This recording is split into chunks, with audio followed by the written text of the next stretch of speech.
Hey everyone, welcome back to the channel. This is Anu और इस video में हम डिस्कस करने वाले हैं आपके एंटरप्रेन्योरशिप के मोस्ट इंपॉर्टेंट टॉपिक्स को, जो कि आपके एग्जाम्स में आने के बहुत ज़्यादा चांसेस हैं जिनके। तो वीडियो को बिल्कुल भी स्किप मत करना। So without wasting in time let's start. First जो आता है आपका इस बुक से, इस आपके जो सब्जेक्ट है एंटरप्रेन्योरशिप, इसमें सबसे फर्स्ट वर्ड आपको देखने को मिलेगा एंटरप्रेन्योर। कि एंटरप्रेन्योर कौन होता है, एंटरप्रेन्योर क्या होता है। ठीक है, तो एंटरप्रेन्योर आपका वो पर्सन होता है जिसके माइंड में आइडिया आता है कुछ बिजनेस स्टार्ट करने का। ठीक है, वो कुछ नया स्टार्ट करना चाहता है, कुछ क्रिएटिव करना चाहता है। ठीक है, वो अपना खुद का बिजनेस सेटअप करना चाहता है। वो पर्सन जो अपना खुद का बिजनेस सेटअप करना चाहता है उसी को हम एंटरप्रेन्योर बोलते हैं। ठीक है, और फिर इसमें आता है आपका second term define entrepreneurship. Entrepreneurship क्या होती है। एंटरप्रेन्योर आपका पता चल गया कौन होता है। वो पर्सन जिसके माइंड में आइडिया आया बिजनेस स्टार्ट करने का, जो बिजनेस स्टार्ट करना चाहता है। ठीक है, अब वो उस बिजनेस को स्टार्ट करने के लिए, उस बिजनेस को सेटअप करने के लिए जो भी सारा काम करता है, जो भी सारा वो प्रोसेस करेगा, ठीक है, उसको हम बोलते हैं एंटरप्रेन्योरशिप। जिसमें कि entrepreneurship is a process of creating an enterprise.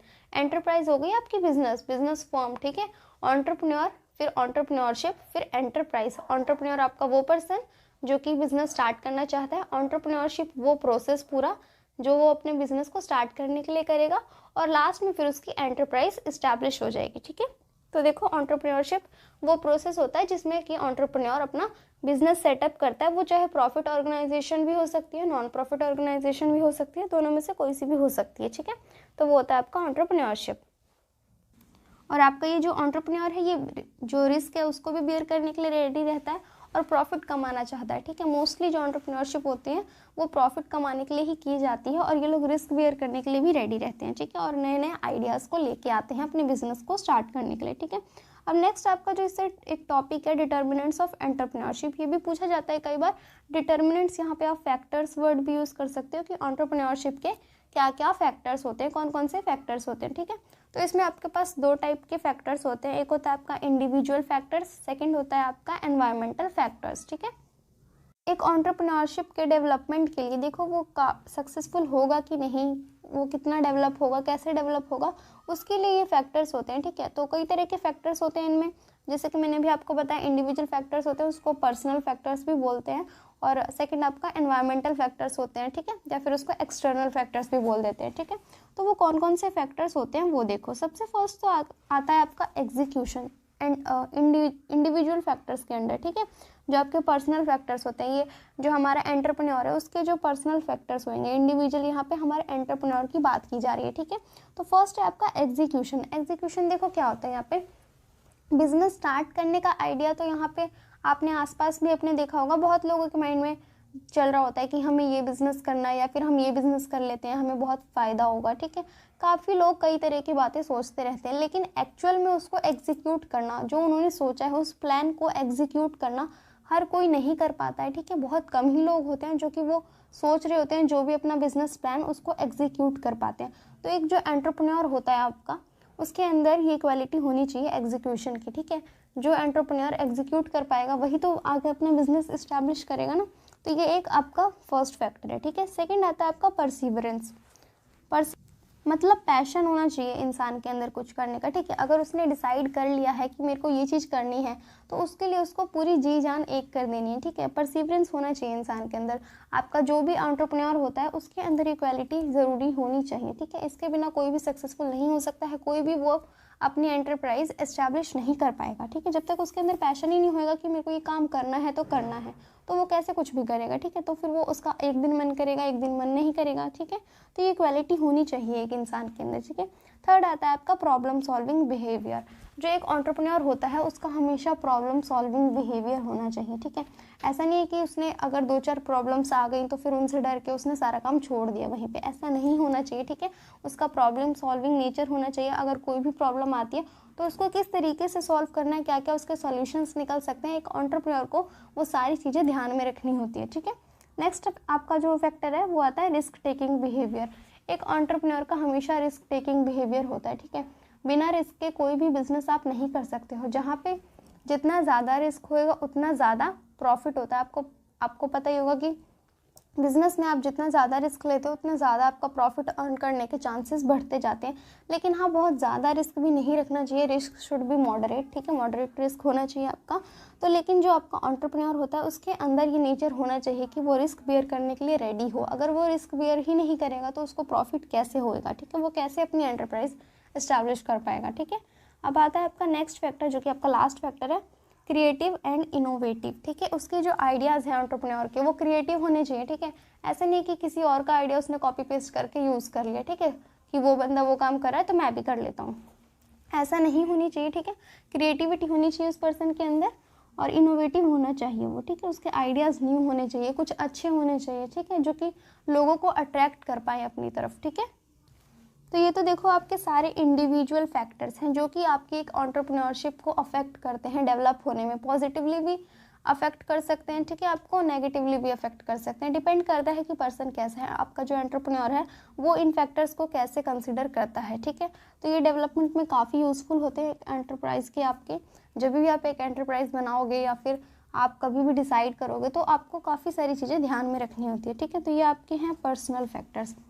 अब नेक्स्ट आता है आपका एनवायरमेंटल फैक्टर्स, ठीक है, एक्सटर्नल फैक्टर्स भी बोलते हैं, जो कि एक एंटरप्रेन्योरशिप के डेवलपमेंट में किस तरीके से रोल प्ले करते हैं वो देखो। सबसे फर्स्ट है आपका कंड्यूसिव एटमॉस्फेयर। आपका जो एटमॉस्फेयर है, आपके आसपास के जो सराउंडिंग है, एनवायरनमेंट है, वो कंड्यूसिव नेचर का होना चाहिए। कंड्यूसिव नेचर क्या होता है?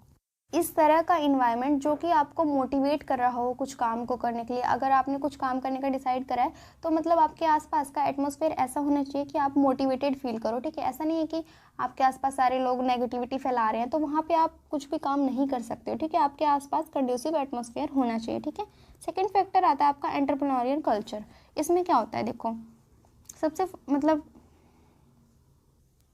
यहाँ पे देखो माइंडसेट आपका इस तरीके का हो, लोगों का इस तरीके का माइंडसेट हो कि वो कुछ इनोवेटिव करना चाहते हो, कुछ नया सीखना चाहते हो, फेलियर्स भी एक्सेप्ट करते हो, ठीक है, जीतने के लिए भी तैयार हो, रिस्क भी लेना चाहते हो, मतलब ऐसा नेचर होना चाहिए उनका, ठीक है, आपके आसपास के लोगों का भी, तभी तो वो आपकी हेल्प कर पाएंगे ना, ठीक है। और एक एंटरप्रेन्योर का तो ऐसा नेचर होना ही चाहिए, तभी तो वो आगे काम कर सकता है, ठीक है। नेक्स्ट आपका जो फैक्टर आता है वो होता है पॉलिटिकल एंड लीगल एनवायरनमेंट। आपके आसपास का जो भी पॉलिटिकल एनवायरनमेंट है या फिर आपका जो लीगल फ्रेमवर्क है वो आपको काफ़ी ज़्यादा अफेक्ट करता है, ठीक है। थोड़ी बहुत आपको लीगल नॉलेज होनी चाहिए कि क्या कौन से एक्ट में क्या दिया गया है, किस हिसाब से आप अपनी कंपनी इस्टेब्लिश कर सकते हो या बिजनेस स्टार्ट कर सकते हो, ठीक है। थोड़ी सी लीगल नॉलेज होनी चाहिए और थोड़ी सी वहाँ की देखो जो जिस एरिया में आप स्टार्ट करना चाहते हो आपका अपना एंटरप्राइज, वहाँ की जो आपकी पॉलिटिकल कंडीशंस है, पॉलिटिकल एनवायरनमेंट जो होता है आपका वो भी थोड़ा सा इफेक्ट करता है, ठीक है। ज़्यादा अगर आप अजीब से एरिया में चले जाते हो जहाँ दंगे फसाद होते रहते हो, वहाँ की जो गवर्नमेंट है वो थोड़ी अच्छी नहीं है, ठीक है, पॉलिटिकल वहाँ पे इश्यूज़ रहते हैं, तो वहाँ पे आपका सक्सेसफुल कोई भी काम नहीं हो सकता है, ठीक है। नेक्स्ट आता है आपका टेक्नोलॉजिकल एडवांसमेंट।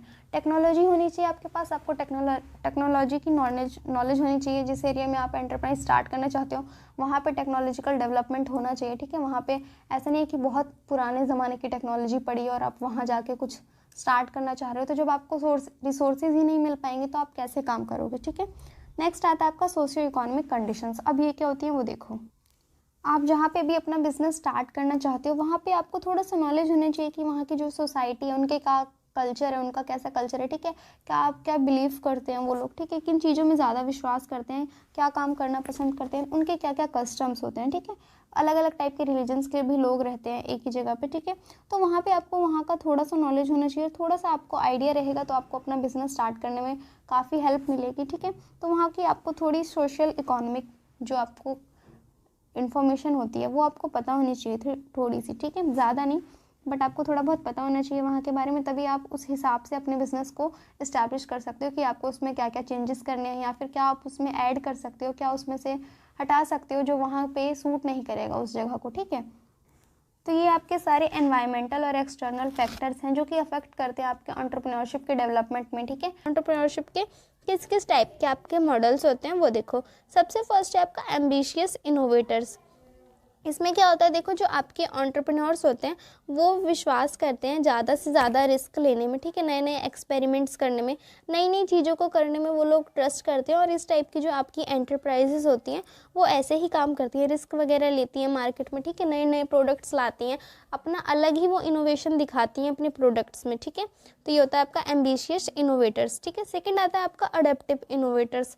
इसमें देखो क्या होता है, इस टाइप की जो आपकी एंटरप्रेन्योरशिप होती है इसमें कम रिस्क लेना लोग पसंद करते हैं। जो आपके एंटरप्रेन्योर्स होते हैं वो कम रिस्क लेते हैं, ठीक है, और इंक्रीमेंटल इनोवेशन अप्रोच को फॉलो करते हैं। इंक्रीमेंटल इनोवेशन क्या होता है, जो आपके मार्केट में प्रोडक्ट्स या फिर सर्विसेज ऑलरेडी एग्जिस्ट करती हैं उनमें कुछ चेंजेस करके, ठीक है, उनमें थोड़े बहुत चेंजेस करके और फिर वो प्रोडक्ट्स को मार्केट में लाना, वो होता है आपका इंक्रीमेंटल इनोवेशन। मतलब जहाँ पे आप पुराने प्रोडक्ट्स में या सर्विसेज में कुछ चेंजेस करके और फिर उन्हें अपना प्रोडक्ट एज अपना प्रोडक्ट उसको फिर मार्केट में लाते हो, ठीक है, वो होता है आपका इंक्रीमेंटल इनोवेशन अप्रोच। तो आपके जो अडेप्टिव इनोवेटर्स में आता है कि इस टाइप की जो भी एंटरप्रेन्योरशिप होती है उसमें कम रिस्क लेते हैं ये लोग और इंक्रीमेंटल इनोवेशन अप्रोच को फॉलो करते हैं, ठीक है। नेक्स्ट आता है आपका सोलो सेल्फ एम्प्लॉयड। इसमें क्या होता है, देखो जो आपका एंटरप्रेन्योर होता है वो खुद से ही अपना सारा काम करना पसंद करता है, ठीक है, ज़्यादा लोगों को इन्वॉल्व नहीं करता है, वो अपनी एंटरप्राइज में अपना जो भी काम होता है खुद से ही करता है, ठीक है। तो इस टाइप के एंटरप्रेन्योर्स खुद में ही अपना सारा वर्क करते हैं, ठीक है। तो ये होता है आपका सोलो सेल्फ एम्प्लॉयड। नेक्स्ट आता है आपका मैनेजरियल एम्प्लॉयर्स। इसमें देखो क्या होता है, आपका जो एंटरप्रेन्योर है, ठीक है, एंटरप्रेन्योर है वो आपका वो फर्म की ग्रोथ पे ज़्यादा फोकस ना करके इस पे फोकस करता है कि जो उसकी फर्म है, जो उसकी एंटरप्राइज है वो कंटिन्यू रहे, ठीक है, वो बंद ना हो, कंटिन्यूटी रहे बिजनेस में उसकी, वो इस चीज़ पे ज़्यादा फोकस करता है। और जो फर्म की ग्रोथ है, उसका डेवलपमेंट है, उस पर थोड़ा सा कम फोकस कर पाता है वो, ठीक है, वो उसका ज़्यादा फोकस इसी बात पे होता है कि उसका बिजनेस बंद ना हो, कंटिन्यू रहे आगे लंबे टाइम तक, ठीक है। ये होता है आपका मैनेजरियल एम्प्लॉयर्स। नेक्स्ट आता है आपका सोशल एंटरप्रेन्योर्स। सोशल एंटरप्रेन्योर्स में देखो जैसे नाम से आपको पता चल रहा है, यहाँ पे सोसाइटी की प्रॉब्लम्स को सॉल्व करने के लिए ये एंटरप्रेन्योरशिप की जाती है, ठीक है। यहाँ पे जो एंटरप्रेन्योर्स होते हैं उनका मेन मोटिव होता है कि आपकी कम्युनिटी में जो भी मेजर प्रॉब्लम्स है, ठीक है, उनको सॉल्व किया जाए, उनको नए नए तरीके से उनको प्रॉब्लम्स का सॉल्यूशन निकाला जाए, ठीक है, क्रिएटिव तरीके से पॉजिटिव चेंजेस लाए जाए अपनी सोसाइटी में। ये होता है आपका सोशल एंटरप्रेन्योर्स, ठीक है। अब नेक्स्ट टॉपिक आता है आपका डायमेंशंस ऑफ एंटरप्रेन्योरशिप। इसमें देखो क्या होता है कि आपका जो एंटरप्रेन्योरशिप है वो कितना बड़ा हो सकता है, किस एरिया तक फैला हुआ हो सकता है, किस किस टाइप का हो सकता है, वो सारी चीज़ें, ठीक है। तो सबसे फर्स्ट है इसमें आपका रूरल एंटरप्रेन्योरशिप। जब आप रूरल एरियाज़ में एंटरप्रेन्योरशिप स्टार्ट करते हो, ठीक है, नई नई चीज़ें करते हो, अपने प्रोडक्ट्स इंट्रोड्यूस करते हो, ठीक है, या फिर मार्केट में कुछ नया लेके आ रहे होते हो, ठीक है, कोई टेक्नोलॉजी लेके आ रहे होते हो, कोई प्रोडक्ट, कोई सर्विसेज, जब आप रूरल एरियाज़ में ये सारा काम करते हो, ठीक है, रूरल एरियाज़ में जब आप अपनी एंटरप्राइज स्टार्ट करते हो उसको बोलते हैं हम लोग रूरल एंटरप्रेन्योरशिप, ठीक है। अब इसमें देखो गवर्नमेंट कुछ सपोर्ट करती है रूरल एंटरप्रेन्योरशिप्स को, क्योंकि देखो रूरल एरियाज़ में कोई भी नया काम करना थोड़ा सा मुश्किल हो जाता है, काफ़ी सारे वहाँ पे प्रॉब्लम्स आ रही होती हैं, तो गवर्नमेंट कुछ तरीके से सपोर्ट करती है, यहाँ पे कुछ नई नई स्कीम्स लाते रहती है टाइम टू टाइम, ठीक है। काफ़ी आपने स्कीम्स सुनी भी होंगी, कई बार एनजीओज भी होते हैं वो भी रूरल एरियाज़ में जाके हेल्प करते हैं लोगों की, ठीक है, ताकि वो अपना स्टार्टअप कर सके, अपना बिजनेस स्टार्ट कर सकें। एनजीओज काफ़ी हेल्प करते हैं आपके, कई बार डोनेशंस भी मिलती हैं इन एरिया में, ठीक है। तो इसमें से कई बार पूछ लेता है कि कौन सी ऐसी स्कीम्स है गवर्नमेंट की या फिर क्या क्या प्रॉब्लम्स होती है रूरल एरियाज़ में एंटरप्रेन्योरशिप में, तो आप वहाँ पे डिस्क्राइब कर सकते हो इजीली कि देखो रूरल एरियाज़ में आपको रिसोर्सेज कम मिलते हैं, थोड़ा टेक्नोलॉजी वहाँ पे पुरानी होती है, थोड़ा बहुत वहाँ पे देखो आपको इलेक्ट्रिसिटी का भी प्रॉब्लम होता है, कई कई सारी प्रॉब्लम्स होती हैं आपको, अगर आप कभी गए हो ऐसे एरियाज़ में तो आपको पता होगा, ठीक है। तो आप इसको अपनी लैंग्वेज में एक्सप्लेन करके लिख सकते हो अगर पूछता है आपसे कि क्या क्या प्रॉब्लम्स आती हैं रूरल एंटरप्रेन्योरशिप में, ठीक है। और उसके बाद फिर पूछता है कि गवर्नमेंट कौन कौन सी स्कीम्स लाता है रूरल एरियाज़ में एंटरप्रेन्योरशिप को आगे बढ़ाने के लिए, स्टार्टअप्स को प्रमोट करने के लिए। तो वहाँ पे देखो आप बता सकते हो, आपकी एक यहाँ पे देखो एक स्कीम है अंबेडकर हस्तशिल्प विकास योजना, ये आई थी, ठीक है, 2000 के अराउंड 2000 के अराउंड आई थी आपकी स्कीम, ठीक है। इसमें जो वुमेन्स थी उनको हेल्प किया जा रहा था ताकि वो अपनी जो मतलब हैंडीक्राफ्ट चीज़ें होती हैं उनको बना के उनको मार्केट में ला सके, सेल्फ हेल्प ग्रुप्स बना सकें वो लोग विलेज लेवल पे, ठीक है। तो इस स्कीम में ये था। एक और आपकी देखो वो स्कीम है माइक्रो एंड मिनिमम एंटरप्राइजेस वाली, MSME, ठीक है, वो वाली स्कीम आपकी आई गई थी रूरल एरियाज़ में एंटरप्रेन्योरशिप के लिए, ठीक है। उसमें क्या होता है आपका रूरल एरियाज़ में जो इंडस्ट्रीज़ होती हैं, नई नई एंटरप्राइजेज़ होती हैं, स्टार्टअप्स होते हैं, इनोवेशन होता है, इन सारी चीज़ों को बढ़ावा देने के लिए, प्रमोट करने के लिए लाई गई थी ये स्कीम, ठीक है। तो आप ये वाली स्कीम भी लिख सकते हो। बाकी आप अपना एक बार स्टडी मटेरियल से रीड कर लेना। मैं आपको इतना ज़्यादा डिटेल में नहीं बता रही हूँ क्योंकि आपके एग्ज़ाम्स आने वाले हैं और इतना टाइम आप लोगों के पास नहीं है कि मैं आपको एक एक चीज़ बिल्कुल डिटेल में बताऊँ, ठीक है। तो आप एक बार बुक को रीड कर लेना ज़रूर अगर आपको टाइम मिलता है तो, ठीक है। मैं आपको जस्ट एक ओवरव्यू दे रही हूँ सारे कॉन्सेप्ट्स का, ठीक है।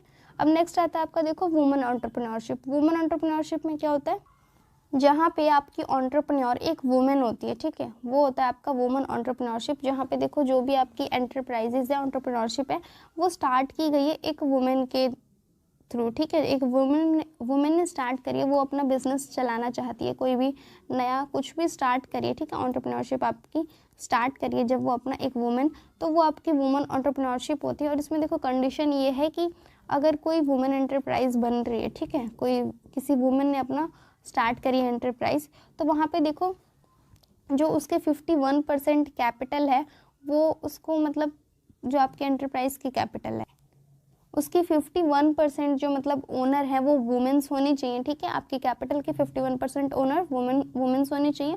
और उस ऑर्गेनाइजेशन में, उस एंटरप्राइज में जितने भी लोग काम करते हैं, ठीक है, वहाँ के जो एम्प्लॉयज़ हैं उनमें से 51% एम्प्लॉयज़ आपकी वुमेन्स होनी चाहिए, ठीक है, तभी वो एक वुमेन एंटरप्रेन्योरशिप होएगा। तो ये आपका वुमेन एंटरप्रेन्योरशिप है, ठीक है, आपको समझ में आ गया होगा। नेक्स्ट है आपका सोशल एंटरप्रेन्योरशिप। इसमें देखो क्या होता है, जब आप सोसाइटी के लिए एक्टिविटीज़ करते हो, सोशल एक्टिविटीज़ करते हो एंटरप्रेन्योरशिप में अपने, ठीक है, जैसे कि कई बार आप कुछ नई चीज़ें डिस्कवर कर रहे हो या फिर कुछ अपॉर्चुनिटीज़ हैं, जैसे कई तरह की सोशल अपॉर्चुनिटीज़ भी होती हैं आपकी, ठीक है। आप सोसाइटी के लिए कुछ काम कर रहे हो और उसके लिए आपने एंटरप्राइज स्टार्ट करी है, तो वो आपका सोशल एंटरप्रेन्योरशिप होता है, जहाँ पे आप सोसाइटी को ध्यान में रखते हो अपनी एंटरप्राइज स्टार्ट करते हो, ठीक है, और उससे बेनिफिट कमाना चाहते हो, ठीक है।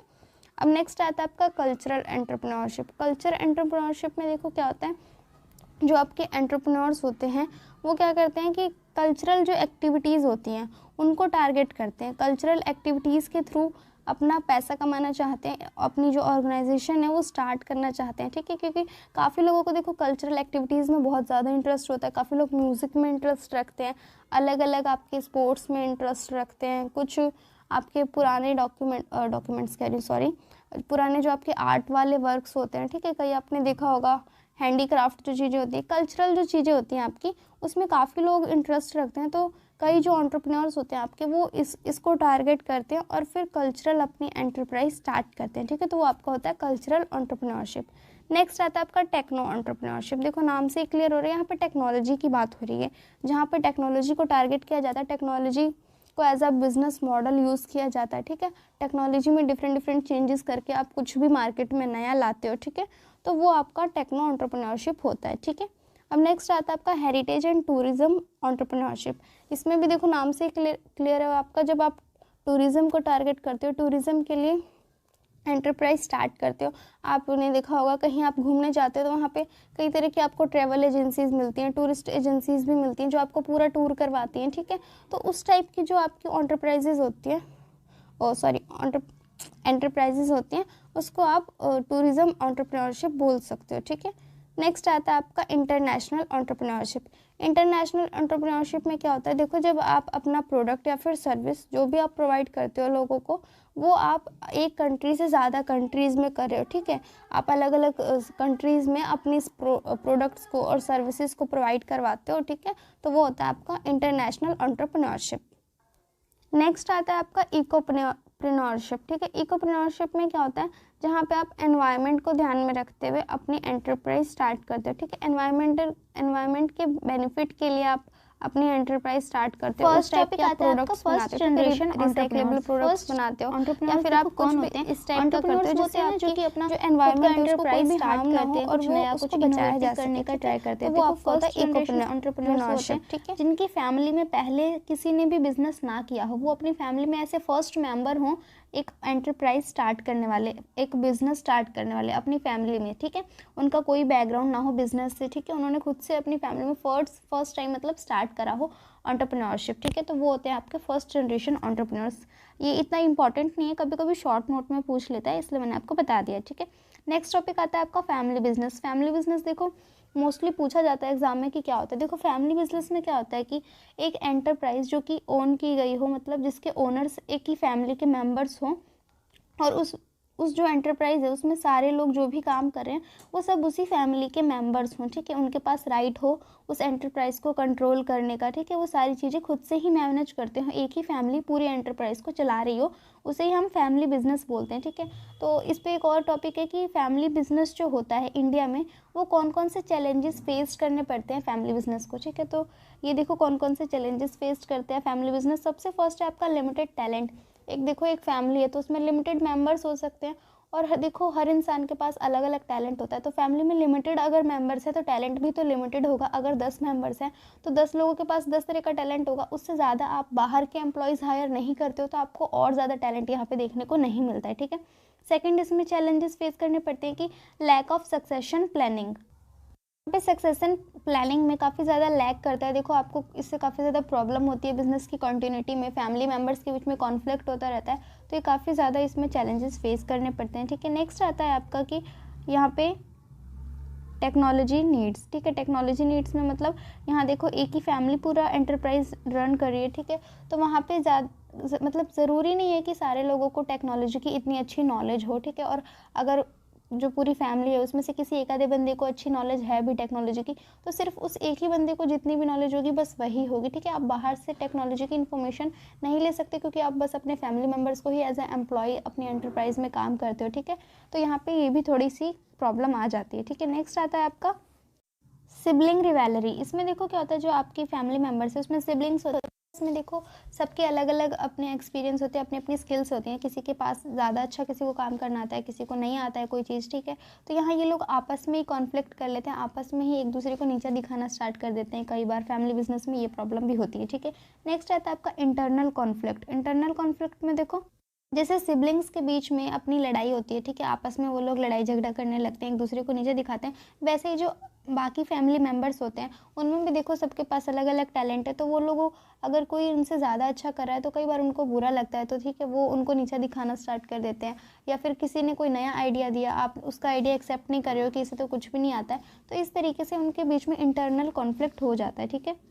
नेक्स्ट आता है आपका लैक ऑफ प्रोफेशनलिज्म। इसमें देखो आपका प्रोफेशनलिज्म में लैक करता है ये, क्योंकि जो फैमिली मेम्बर्स है ज़रूरी नहीं है कि वो हर फील्ड में प्रोफेशनल्स हों, वो जो भी अपना काम कर रहे हैं क्या पता वो नॉर्मली कर रहे हैं, उनको उतना अच्छे से वो काम ना आता हो, उन्होंने प्रोफेशनली कोई भी डिग्री तो नहीं ली हुई है ना, तो इसलिए यहाँ पे प्रोफेशनलिज्म में लैक करता है ये। नेक्स्ट आता है आपका लिमिटेड फाइनेंस। यहाँ पे देखो अगर एक ही फैमिली के मेंबर्स हैं तो वहाँ पे जितने लोग हैं वो अपना अपना थोड़ा थोड़ा पैसा कंट्रीब्यूट कर सकते हैं उस एंटरप्राइज में, ठीक है, वो बाहर से पैसा कहाँ से लाएंगे, फंड रेजिंग वो लोग नहीं कर सकते हैं, फैमिली बिजनेस है तो वो बस अपनी फैमिली के फंड्स को ही उस एंटरप्राइज में लगा सकते हैं, तो यहाँ पे लिमिटेड फाइनेंस आपको मिलता है, बहुत ज़्यादा आप लोगों से फंड्स कलेक्ट नहीं कर सकते हो, आपके पास जितना है बस आप उतना ही फंड यहाँ पे यूज़ कर सकते हो, ठीक है। नेक्स्ट टॉपिक आता है आपका नेक्स्ट पॉइंट है आपका too much emotional attachment with business. यहाँ पे देखो फैमिली मेम्बर्स हैं जब वो साथ मिलके बिजनेस कर रहे हैं तो कई बार उनके जो इमोशंस होते हैं वो भी बीच में आ जाते हैं, और जिससे कि काफ़ी ज़्यादा प्रॉब्लम देखने को मिल जाती है एंटरप्राइजेस में, ठीक है। यहाँ पे बिजनेस में आपको पता है कि अपने जो इमोशंस हैं उनको कंट्रोल करके रखना पड़ता है, बिजनेस और इमोशंस के बीच में आपको मेनटेन करके चलना पड़ता है, ठीक है, तो ये भी प्रॉब्लम करता है कभी कभी। नेक्स्ट टॉपिक आता है आपका resources for setting up an enterprise. देखो जब आप एक एंटरप्राइज स्टार्ट करने का डिसीजन लेते हो तो वहाँ पे आपको कई सारे रिसोर्सेज चाहिए होते हैं, बहुत सारी चीज़ें आपको चाहिए होती है, ठीक है, बिना उनके आप अपनी एक एंटरप्राइज स्टार्ट नहीं कर सकते, आपको लैंड चाहिए, लेबर चाहिए, पैसा चाहिए, ह्यूमन रिसोर्स चाहिए, ठीक है, बहुत सारी चीज़ें चाहिए होती है। तो मेनली दो टाइप की होती है, एक होती है फाइनेंशियल, एक होती है नॉन फाइनेंशियल, ठीक है। तो फाइनेंशियल में आपको पैसा चाहिए, मेन बात है, ठीक है, और पैसा आप कई जगह से, ठीक है, फंड रेजिंग आप कई तरीके से कर सकते हो, फाइनेंशियल बहुत सारे सोर्सेज होते हैं, आपके बैंक से लोन ले सकते हो, पब्लिक डिपॉजिट से पैसा ले सकते हो, लीज फाइनेंसिंग कर सकते हो। लीज फाइनेंसिंग में मतलब आप अपनी कोई एसेट जो कि काफ़ी जल्दी ख़राब हो जाती है उनको रेंट पे लगाते हो, उसके बदले में आपको पैसे मिलते हैं, ठीक है, वो होती है लीज फाइनेंसिंग। शेयर्स इशू कर सकते हो आपकी अगर कोई कंपनी है, ठीक है, अगर कोई पार्टनरशिप फर्म है तो आप पार्टनर्स मिलके पैसा ला सकते हो, डिबेंचर्स इशू कर सकते हो, क्राउड फंडिंग कर सकते हो, बहुत सारे तरीके होते हैं फाइनेंस को रेज करने के, ठीक है। और नेक्स्ट आता है आपका non financial resources. Non financial resources देखो क्या होते हैं, इसमें 3 टाइप्स के होते हैं mainly, human resources, mentoring resources, others. Human resources में आपका देखो जो ह्यूमंस हैं जो कि आपको हेल्प करते हैं काम करने में, आपके जो फाइनेंशियल रिसोर्सेज हैं उनको आप किस तरीके से यूज़ करोगे वो एक ह्यूमन ही तो बता सकता है ना आपको। तो ह्यूमन रिसोर्सेज में आपके एम्प्लॉयज़ हो गए, आपके क्रेडिटर्स हो गए, आपके वेंडर्स हो गए, ठीक है, ये सारे लोग आपके ह्यूमन रिसोर्सेज में आते हैं, आपके लेबर्स वगैरह, ठीक है। नेक्स्ट आता है आपका मेंटरिंग रिसोर्सेज। मेंटर्स देखो आपके बहुत ज़्यादा इंपॉर्टेंट होते हैं किसी भी बिज़नेस में, क्योंकि देखो सिर्फ बिज़नेस स्टार्ट करना ही नहीं होता। जो मेंटर्स होते हैं वो अपना बिज़नेस स्टार्टअप करते हैं, ठीक है, उसको स्टार्ट करते हैं, उसके बाद उसमें काफ़ी ज़्यादा उसको आगे ले जाने के लिए बहुत ज़्यादा हेल्प करते हैं, ठीक है, बहुत ज़्यादा उसकी ग्रोथ में रोल प्ले करते हैं, ठीक है, सारी चीज़ें डिसाइड करते हैं कैसे क्या चीज़ें होंगी, मार्केट कैसी है, क्या कंडीशंस हैं, तो वो बहुत ज़्यादा हेल्प करते हैं, ठीक है। तो मेंटर्स का होना बहुत ज़रूरी है, ठीक है। नेक्स्ट है आपके अदर्स। अदर्स में देखो और कई नॉन फाइनेंशियल रिसोर्सेज होते हैं जो कि आपके इमोशनल रिसोर्सेज भी हो सकते हैं, जैसे कि कई बार इमोशंस भी बहुत ज़्यादा हेल्प करते हैं एंटरप्राइज में, ठीक है। इमोशनल कनेक्शन लोगों के बीच का वो भी काफ़ी ज़्यादा हेल्पफुल होता है। या फिर आपको देखो किसी भी चीज़ की नॉलेज चाहिए, ठीक है, तो नॉलेज आप कहीं से गेन करें तो नॉलेज क्या, पैसा तो नहीं है, नॉलेज आपका नॉन फाइनेंशियल रिसोर्स है, ठीक है। उसके अलावा आपको मटेरियल वगैरह की जानकारी लेनी होती है, ठीक है, मटेरियल रिसोर्सेज होते हैं, आपके फिजिकल रिसोर्सेज होते हैं, तो वो सारा आपका नॉन फाइनेंशियल में आता है, ये सारी अदर्स में आते हैं, ठीक है। तो ये आपके तीनों टाइप के नॉन फाइनेंशियल रिसोर्सेज हो गए। तो मतलब कि एक एंटरप्राइज को स्टार्ट करने के लिए कई सारे आपको रिसोर्सेज चाहिए होते हैं, जिनमें से फाइनेंशियल होते हैं, कुछ नॉन फाइनेंशियल होते हैं। तो फाइनेंशियल में आपका फाइनेंस की बात कर रहा है कि आप कहाँ कहाँ से पैसा ला सकते हो, ठीक है, और नॉन फाइनेंशियल में आपका पैसे के अलावा आपको कौन से रिसोर्सेज चाहिए होते हैं उसकी बात कर रहा है, ठीक है। अब नेक्स्ट टॉपिक आता है आपका स्टार्टअप। स्टार्टअप देखो बहुत ज़्यादा इंपॉर्टेंट है, शॉर्ट नोट इस पर आ जाता है कई बार एग्जाम्स में। किसी भी एंटरप्राइज को आप स्टार्टअप कब बोल सकते हो, जब वो ये चारों कंडीशंस को फुलफिल करेगा तभी आप उसे एक स्टार्टअप बोल सकते हो। सबसे फर्स्ट तो देखो कि कोई भी एंटरप्राइज, कोई भी मतलब प्राइवेट लिमिटेड कंपनी या फिर कोई भी पार्टनरशिप फर्म या फिर कोई भी लिमिटेड लायबिलिटी पार्टनरशिप जो कि इनकॉर्पोरेट हुई हो, ठीक है, उसको आप एक स्टार्टअप बोल सकते हो। मतलब कोई भी ऐसी एंटिटी जो कि इनकॉर्पोरेट हुई हो as a private limited company, as a partnership firm और as a limited liability partnership, इन तीनों में से कुछ भी अगर इनकॉर्पोरेट होता है, ठीक है, तो उसको आप एक स्टार्टअप बोल सकते हो। और उसके इनकॉर्पोरेशन वाली डेट से लेके 10 सालों तक के लिए उसको आप स्टार्टअप बोल सकते हो। थर्ड कंडीशन इज़ द कि उसका देखो जो टर्नओवर हो किसी भी एक फाइनेंशियल ईयर का, ठीक है। फाइनेंशियल ईयर आपको पता है कि अप्रैल से मार्च तक होता है, ठीक है। तो मतलब उसके एक फाइनेंशियल ईयर के मतलब जो टर्नओवर है वो एक्सीड ना करता हो 100 करोड़ को, ठीक है, 100 करोड़ से ज़्यादा टर्नओवर ना हो उसका एक साल का। और जो कि ऐसी एंटरप्राइज जो कि काम कर रही हो इनोवेशन के लिए, डेवलपमेंट के लिए, ठीक है, और इम्प्रूवमेंट ऑफ प्रोडक्ट्स और सर्विसेज के लिए, ठीक है, मतलब जो कि कुछ नया बना रही हो, कुछ डेवलप कर रही हो, कुछ नई टेक्नोलॉजी ला रही हो या कोई भी नया प्रोडक्ट, कोई भी नई सर्विसेज, ठीक है, वो बिज़नेस चाहे उसका छोटा हो चाहे बिज़नेस बड़ा हो, उससे आप एक स्टार्टअप बोल सकते हो। अगर कोई भी एंटिटी इन चारों कंडीशंस को सेटिस्फाई करती है तब आप उसको एक स्टार्टअप बोल सकते हो, ठीक है। तो ये आपका स्टार्टअप हो गया। नेक्स्ट टॉपिक आता है आपका सोर्सेज ऑफ बिजनेस आइडियाज़। आपको एक बिजनेस स्टार्ट करने के आइडियाज़ किन किन सोर्सेज से मिल सकते हैं, कहाँ कहाँ से आपको आइडिया आ सकता है कि मुझे ये बिज़नेस स्टार्ट करना है। तो देखो उसके इंटरनल सोर्सेज भी होते हैं, एक्सटर्नल सोर्सेज भी होते हैं। आपको इंटरनल सोर्सेज से भी आइडियाज़ मिल सकते हैं बिज़नेस स्टार्ट करने के, और साथ ही में आपको एक्सटर्नल सोर्सेज से भी मिल सकते हैं। तो इंटरनल सोर्सेज से आपको कौन कौन से सोर्सेज से आइडिया मिल सकते हैं वो देखो।